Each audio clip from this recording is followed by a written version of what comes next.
राधे राधे दोस्तों, आज मैं आपको भादो मास की सोमवती अमावस्या की संपूर्ण जानकारी देने जा रही हूँ। हिंदुओं में अमावस्या का धार्मिक महत्व है। इस दिन लोग धार्मिक और आध्यात्मिक कार्य करते हैं। इस बार यह भाद्रपद अमावस्या होगी। इस बार यह अमावस्या सोमवार को पड़ रही है, इसलिए इसे सोमवती अमावस्या भी कहा जाएगा। सोमवार को पड़ने वाली अमावस्या को सोमवती अमावस्या कहा जाता है। हिंदू धर्म में इस अमावस्या का विशेष महत्व है। पुराणों में कहा गया है कि इस दिन सुहागन महिलाओं को अपने पति की दीर्घायु की कामना के लिए पूजा करना चाहिए। इस दिन मौन व्रत रहने से सहस्त्र गोदान का फल प्राप्त हो जाता है। सोमवार चूंकि भगवान शिव जी को समर्पित है, इसलिए इस दिन भोलेनाथ की पूजा करते हुए महिलाएं अपने पति की दीर्घायु की कामना करती हैं और पीपल के वृक्ष में शिव जी का वास मानकर उसकी पूजा और 108 परिक्रमा करती हैं। वैसे तो इस दिन गंगा स्नान का विशेष महत्व माना गया है, लेकिन संभव न हो तो नहाते समय पानी में गंगा जल मिलाकर स्नान करें।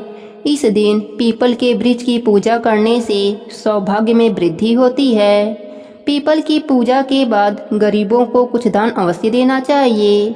यदि कोई नदी या सरोवर निकट हो तो वहां अवश्य जाएं और भगवान शंकर, पार्वती माता, गणेश जी और तुलसी जी की भक्ति भाव से पूजा करें।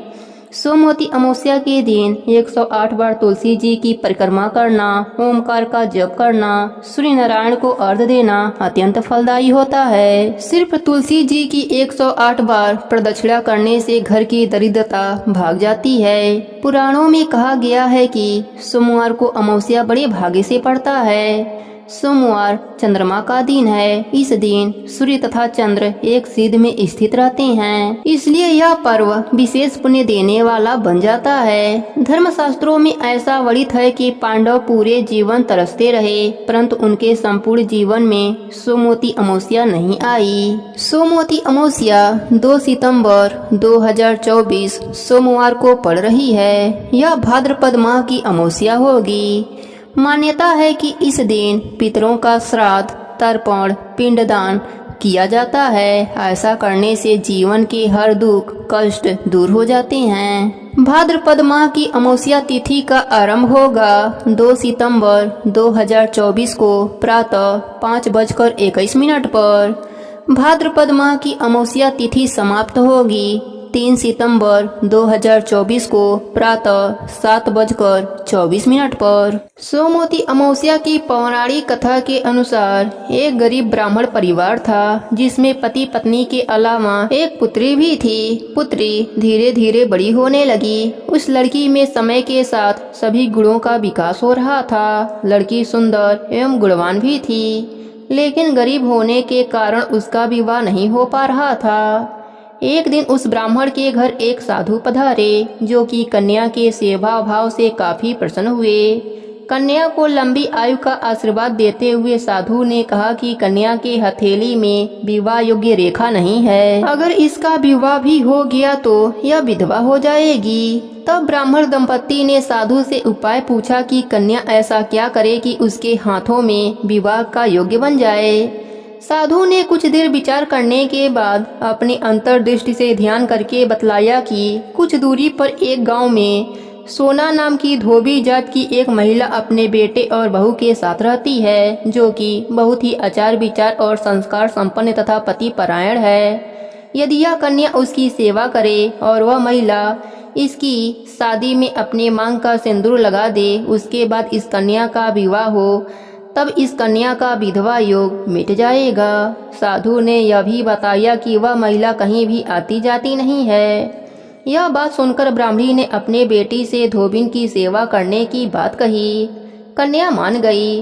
अब हर रोज धोबन के घर जाकर वह कन्या साफ सफाई और अन्य सारे काम करके अपने घर वापस आ जाती थी। सोना धोबन अपने बहू से कहती है कि तुम तो सुबह ही उठकर सारे काम कर लेती हो और मुझे पता भी नहीं चलता है। बहू ने कहा कि माँ जी, मैंने तो सोचा कि आप ही सुबह उठकर सारे काम खुद ही खत्म कर देती हैं। मैं तो देर से उठती हूँ।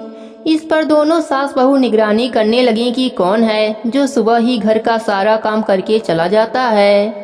कई दिनों के बाद धोबन ने देखा कि एक कन्या मुंह अंधेरे घर में आती है और सारे काम करने के बाद चली जाती है। जब वह जाने लगी तो सोना धोबन उसको पकड़ लिया और पूछने लगी कि आप कौन हैं और इस तरह छुपकर मेरे घर की चाकरी क्यों करते हैं। तब कन्या ने साधु द्वारा कही गई सारी बात बताई। सोना धोबन पति परायण थी, उसमें तेज था। वह तैयार हो गई।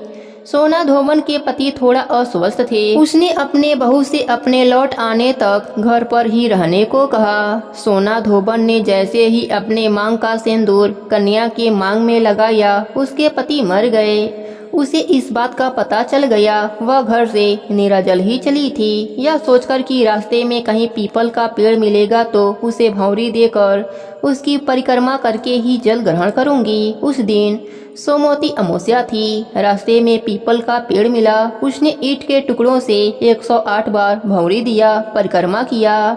ऐसा करते ही उसका पति जीवित हो गया।